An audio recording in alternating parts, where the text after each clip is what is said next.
Hey everybody, hope everybody had a happy new year and everybody's still maintaining their New Year's resolutions. I know I haven't.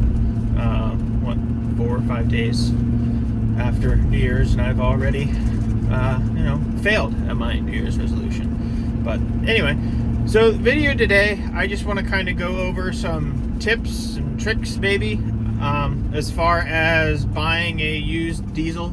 Some of them are good habits or good practices for buying any used vehicle, car, truck, SUV, gas, non-gas, diesel. But anyway, so the first thing that I did when I went to go buy my truck, I gave myself a budget, and I did not go over that budget. I found my truck. The guy had it listed for $25,000, and that was the amount that I wanted. I did not go looking for a truck and saying, maybe I'll look for a truck that's $27,000, $28,000. Get a little bit better truck, but maybe try to talk the guy down. I didn't want to do that because, as everybody knows, the more money you're willing to spend, the better the vehicle you're going to get. And eventually, you might try justifying paying $90,000 or $100,000 these days for a new truck. So my truck was listed for $25,000. I talked the guy down to $22,000. And one of the things that I think a lot of people might not remember when it comes to buying a used vehicle or any vehicle at all is you're still going to have to pay taxes. So here in Pennsylvania, I believe, at least Allegheny County in Pennsylvania, it's a 7% tax when it comes to purchasing. So I ended up spending another $2,000 some odd on taxes. So my loan was for $25,000, and I talked the guy down. He gave me cash for the difference, and I was able to use that cash towards paying for the taxes, which was great. My loan payment didn't go up at all.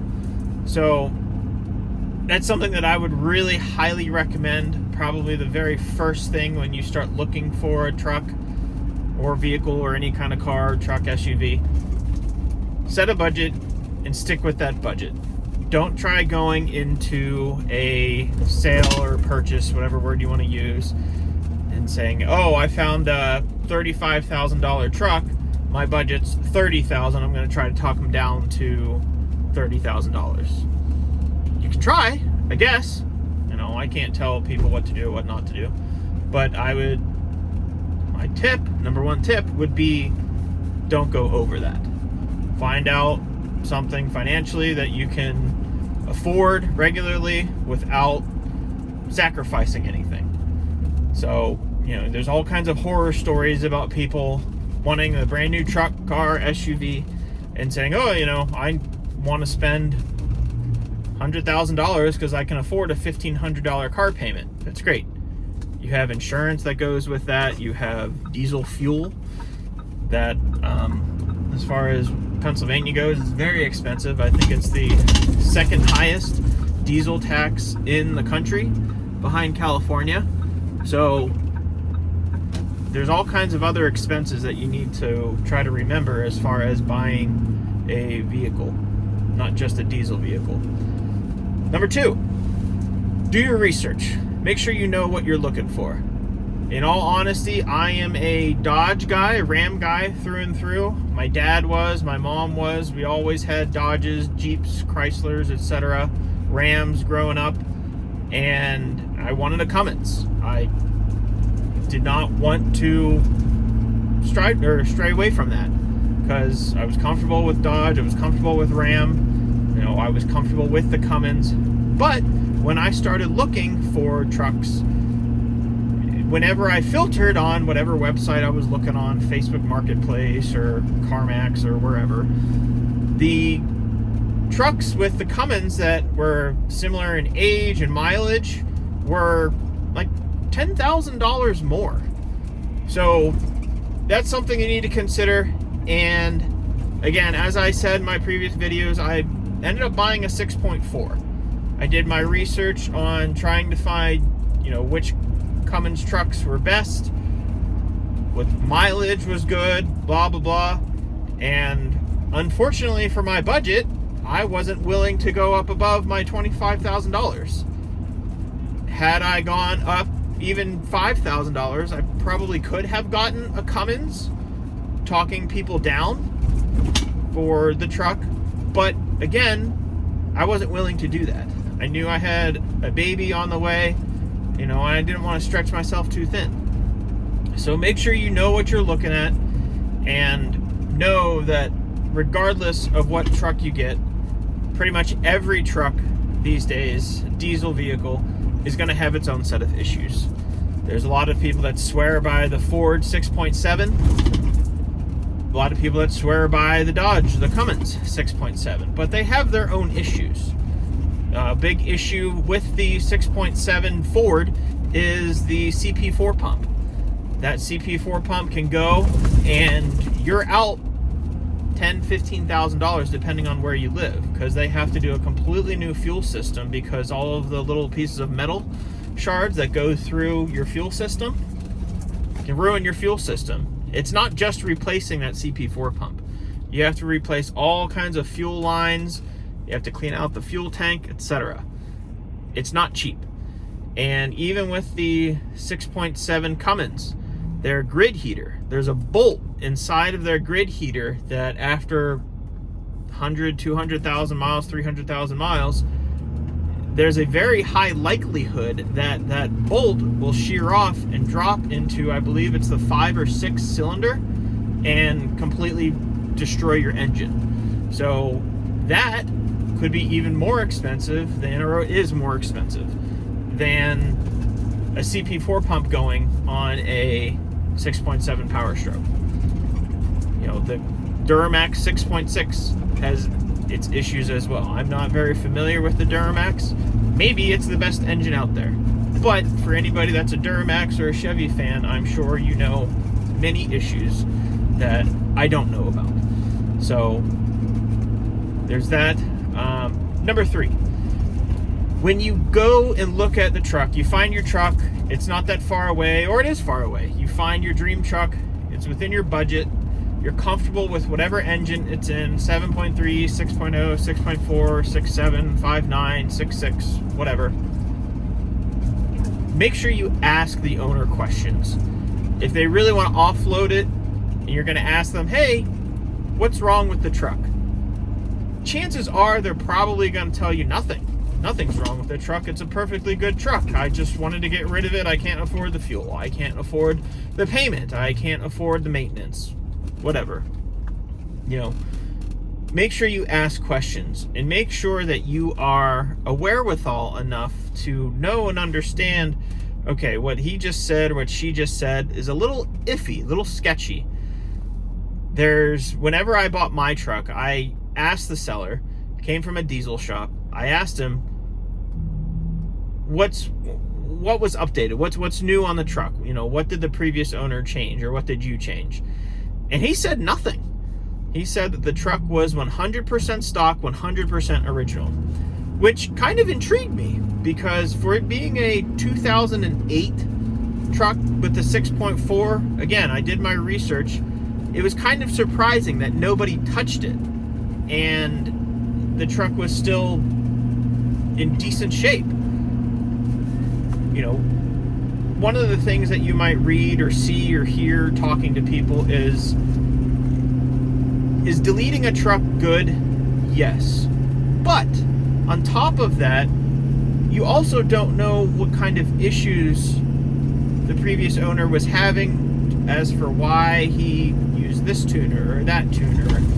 Why did he need injectors? Why did he need a new air intake? Blah, blah, blah, blah, blah. A lot of this stuff could just be for efficiency and longevity. But when you know you're buying a 100% stock, 100% original vehicle, you know that if you buy it, that vehicle is going to be yours. You can do whatever you want with it, and you're going to obviously deal with the repercussion, the consequences if you do something wrong with it. But you're also not getting anybody else's project that they screwed up. You're getting exactly what Ford put on the road, what Chevy put on the road, what Dodge put on the road. And you know that it should start. That's another thing. Obviously, make sure the truck starts. It should start, and you know that you're going to be the first one that's going in there and you're going to be fixing it or working on it and making it the way that you want it. That's very important, because if you know that you're starting from scratch, you're not taking over somebody else's project that they very well could have screwed up, that's a plus for me. That was a huge plus for why I bought my truck, because I knew that whatever I wanted to do with it was going to be me. I can't point, not that I couldn't point the finger at somebody and say, you screwed it up, you screwed it up. I'll say, no, I bought it. I bought all the stuff that I want to put on it, want to do with it, etc. And I know that the truck that I'm getting is untouched, whatever word you guys want to use. It's 100% on me. I knew that I was getting a completely stock truck. I knew it was a 6.4, but that's something that people should, in my opinion, should really think about doing. Not just buying somebody's 2,000 horsepower 6.7 Cummins with 400,000 miles on it. There's issues there. There's always a reason why somebody's selling a truck. Maybe they wanted to get a new truck and they know that there's no way that they're going to get as much money trading it in, so they want to get the new truck. They want to sell the old truck, get as much as they can, and use that proceeds towards buying the new truck, blah, blah, blah, blah, blah. But there's always a reason. Hardly anybody, if anybody, is ever going to sell a truck or a car or SUV, like I said, and say, no, there's nothing wrong with it, I just didn't want it anymore. So you have to be very cautious of that. Next step is always look at your mileage. Now, through my research, or just growing up, again, spending a lot of time with my dad, everything that he knew, diesels run a lot longer than gas vehicles. One of the reasons is because their RPMs are so much lower. A lot of that also depends on the gearing. My truck has the 4088 gears, so unfortunately for me in my pocketbook, my truck still runs pretty high RPM, so I still drink a lot of fuel. Eventually I'd like to put 430 gears, maybe 410 gearing in it, but that's way down the road. But buying a truck with, say, 300,000, 350,000 miles on it is equivalent to buying a gas truck or a gas SUV with 100, 125, 150,000 miles. Because the RPMs are so much lower on diesels, there's not as much wear and tear. And if you just take care of the truck, then you'll have a 300,000 mile truck with hardly any issues on it. But if you're looking to buy that vehicle, you don't know if they're hard miles. You know, somebody was driving pedal to the metal all day, every day. Somebody was driving it like a grandpa. Every vehicle I've had, I've driven like grandpa. Regardless of if it was my very first truck, Ram 1500 with a 4.7 liter V8 in it. I get 12 miles to the gallon around town in my diesel now, and that Ram with the 4.7 1500 regular cab long box 4-wheel drive got 6. So I'm about double, but obviously fuel is more, costs more. But anyway, always be cautious of what the mileage is on the vehicle that you're buying. If you find a diesel, I bought mine, it had 132,000 miles on it. And I have about 135,000 miles on it right now. So I'm putting some miles on it, but I wasn't worried about the miles. Yes, it was the 6.4, but the engine looked clean. There was hardly any rust on the bottom of the vehicle, bottom of the truck. I felt very comfortable. So always be cautious of what you're buying as far as mileage goes. Don't let your eyes get too big and say, hey, you know, this is my dream truck. it's only got 450,000 miles on it, second guess that. You always need to be wary of what you're buying when you're buying a used vehicle. Obviously, if you're buying a new vehicle, it doesn't really matter. You're going to have warranty. That's the biggest thing with the new trucks. You're going to have a warranty. A lot of people are willing to pay $100,000 for a 10-year, 100,000-mile warranty. But a lot of people that drive trucks, diesel trucks, they put 50,000 miles on it in the first year. So they might get 2, maybe 3 years out of that warranty. But, a lot of it depends on what you're going to do. If it's a grocery getter truck, you might get 10 years, 100,000 miles out of it. If you're a hotshot trucker or you're driving all over the country doing whatever you're doing, you might get 2 or 3, maybe, depending on how much you're driving. Next tip. This is the tip that I forgot to research before I bought my truck. The repair costs. So, fixing a diesel is very, very expensive. The shop that I take my truck to whenever there's something that I don't feel comfortable with doing charges $140 an hour. That's a lot of money. Now, I like those guys. I think the owner shoots me straight. He tells me, what's wrong.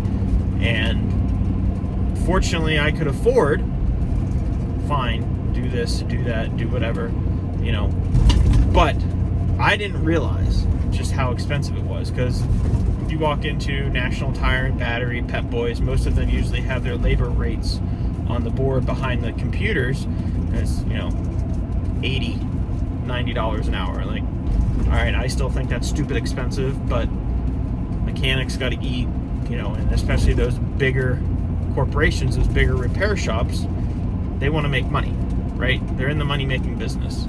So they got to pay their employee, they got to pay their insurance, they got to pay retirement, they got to pay utilities on the building, and and then the company wants to make a profit too. So after all those expenses, they still want to be able to take home or pocket $50 an hour or $30 an hour. And if, depending on the work you need done, if it takes a day, 8 hours at $80, $90 an hour, that's still a pretty good chunk of change. With a diesel shop, the one that I go to, $140 an hour for 8 hours of work is a lot of money. And I did shop around as far as, just calling local diesel shops and said, hey, I'm looking to get this done. What's your guys' labor rate? What do you think, this will cost me? $140 an hour, and most of the other ones were $150 an hour. So, am I saving $10 an hour? Yes. Do I feel like I'm getting gypped for not paying them the $40, the extra $10 an hour? No, I really don't. The guy that I take my truck to has always made time to talk with me. He knows 6.4s. He knows that most of them are not good, but he takes time to talk with me. He says best looking truck that he's seen as far as the 6.4 goes. So you need to be aware of repair costs. You need to be able to find somebody that you can trust to make those repairs, and you need to be able to budget for those repairs, especially if you buy a used vehicle. Now, if you buy your vehicle in cash, everybody would love to do that. I'd love to do that one day. Maybe one day I will. We'll see. You won't have to worry about those monthly payments, so that $2,000, $3,000, $4,000, $5,000 repair bill isn't really going to hurt you all that much. But if you can finance your truck and then pay for repairs in cash, that's going to be best. So that's the one thing that I did not look up and did not understand when I bought my truck, and I don't want you guys to miss out on that as well. Not miss out, but forget to look that up as well, or understand that. So next piece is you find your truck, you're interested in it, you've talked about money, about the dollars and cents, how much you're going to pay for the truck. Seller is okay with it. Most likely, before you get to the handshake, always ask them if they are willing to meet you at a local diesel shop. Don't go to Pep Boys, don't go to Firestone, wherever diesel shops, or not diesel shops, whatever maintenance shops or repair shops around you, wherever you live. Don't go to the big chains. Do your research, find a mom and pop diesel shop, Joe Schmo's, Dirty Diesels, whatever. Find a diesel shop and ask the owner if they can meet you there and have the diesel shop hook up their computers to the truck. They will be able to check so many different things that you can't check because most people don't have the computers at home or the mobile computers hookups that you have, that you need to read the various codes. You might be able to bring a handheld OBD2 reader and see if there's a check engine light on the truck. You could check it, say, oh, okay, the windshield washer fluid's low, or it just needs an oil change, that's fine. But you need to make sure that you're going to a diesel shop, you're going to pay the diesel shop for their time. I think I paid $3.50 a piece. I took my truck to 2 diesel shops. Well, I didn't take it to 2. I bought it from one diesel shop, and then I took it to a second diesel shop, just so, there's a trust but verify thought process. Go there, ask the owner, are you willing to meet me there? I'll pay you for your time as well, even if it's just a full tank of diesel.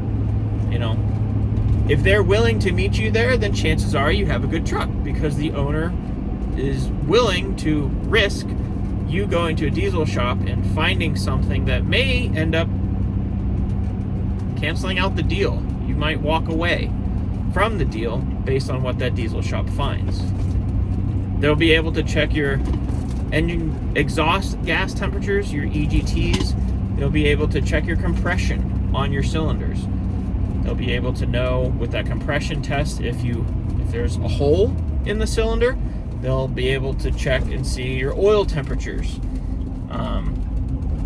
Most trucks, stock trucks, don't have, the older ones, I believe a lot of the new ones do now, most of the older trucks, they don't have the gauge clusters that the newer trucks do, so you can't see the actual number of what your engine oil is.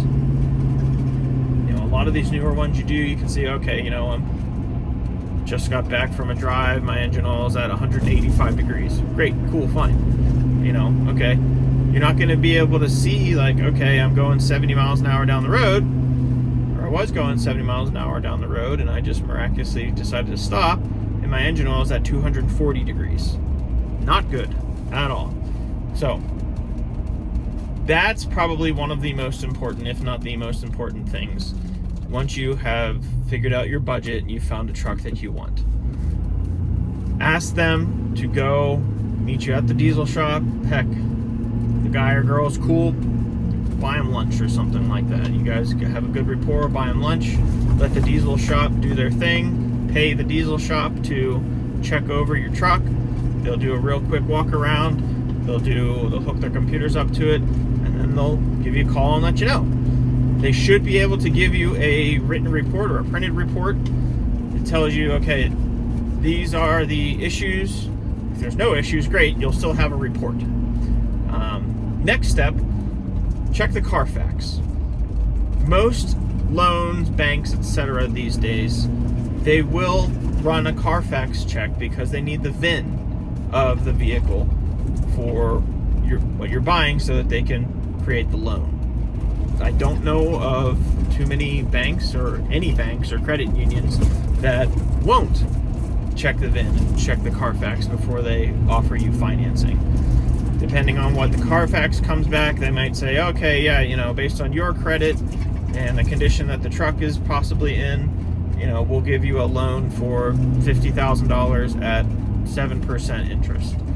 Or they might just say, no, we're not going to do that because the truck has 800,000 miles on it and it's already gone through 10 engines.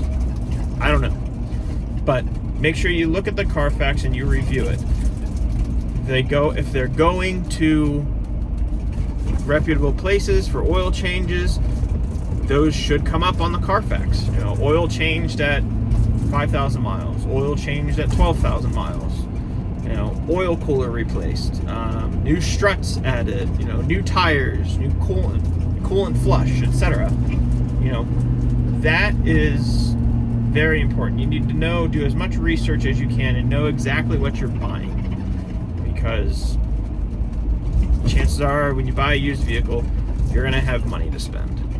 You're going to have repair costs, etc. So, next, make sure you are diving underneath the truck, car, SUV. Like I said, a lot of these are interchangeable. You can use them for buying a car, truck, SUV, non-diesel, etc. Make sure you get underneath the vehicle. You could be the world's best mechanic, or you could have no idea what a wrench even looks like. Everybody knows what rust looks like. Get underneath the vehicle. You know, don't be afraid to get dirty, get your back all dirty, get your hands oily or anything. Don't be afraid to get under there and just look. You'll know, you know, is there too much rust? If something looks sketchy to you, you can tap on it. You know, if it still has a decent ring to it, then maybe it's just surface rust. But if you're looking at something and it looks like you should be able to put your finger or your fist through it, probably not the best idea for you to buy that. You know, a lot of people refer to rust as cancer. It's not my favorite word to use, but you can't really fix rust without replacing the whole frame if the frame is super rusty. You just can't do it. You know, you can fix, you have a blown engine, you got $50,000 for a new engine plus all of the goodies that you want to add on to the engine and the truck in general. You can fix that. That's relatively easy. You can't really fix rust. So, need to make sure that the truck has good bones, as people say. Another thing, probably the last thing that I can think of, is you need to be willing and able to walk away. If you're talking to the person, you find your truck, you go there, you're looking at it, and you're really not feeling comfortable about buying the vehicle, don't. Walk away. You're not out anything. You don't owe that person anything at all. They might get pissed off because you wasted an hour of their time as you're talking to them and looking over the vehicle, but oh well. You know, not going into $40,000, $50,000, $60,000, $70,000 in debt to buy a used vehicle because you're not comfortable with it is worth it. It really is. You know, if you're buying something and you feel bad for wasting the person's time, so you end up pulling the trigger and handing over that $40,000, $50,000 check, driving away, that problem is on you now. So you really can't do anything about that. You know, once you drive away, some of them are good, some of the people are good, they're ethical. You call them and say, hey, you know, there's an issue with my truck, I'm 10 miles away from your house. The good people will say, okay, come on back, you know, we'll look at it, or, you know, maybe I'll give you your money back. You know, that's something that you really need to be okay with and understand, that you can walk away from a deal. You have your financing through the bank.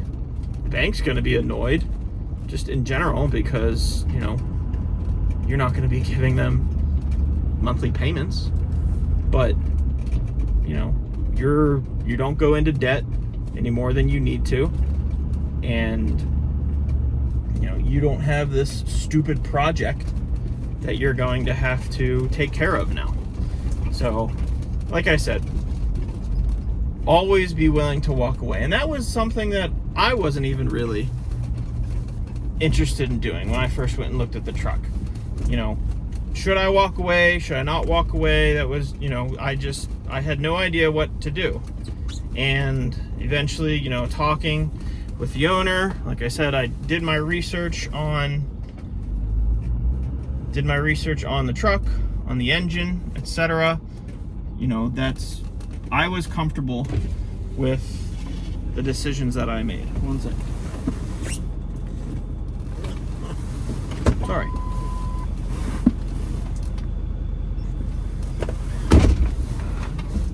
But anyway, you need to be willing to walk away. So that's about it. That's all I have. If anybody else has any tips or tricks, please feel free to leave a comment. I'm always interested in learning. You know, I don't want to give you guys bad information as far as what you should and shouldn't do as far as buying a vehicle, but as long as you cover your butt, protect your butt when it comes to buying a vehicle and you're comfortable with it, then you shouldn't have any issues. So, but anyway, thank you all for watching. If you made it this far, I know this one's a little long, but thank you all for watching. I will talk to you guys later. Thanks.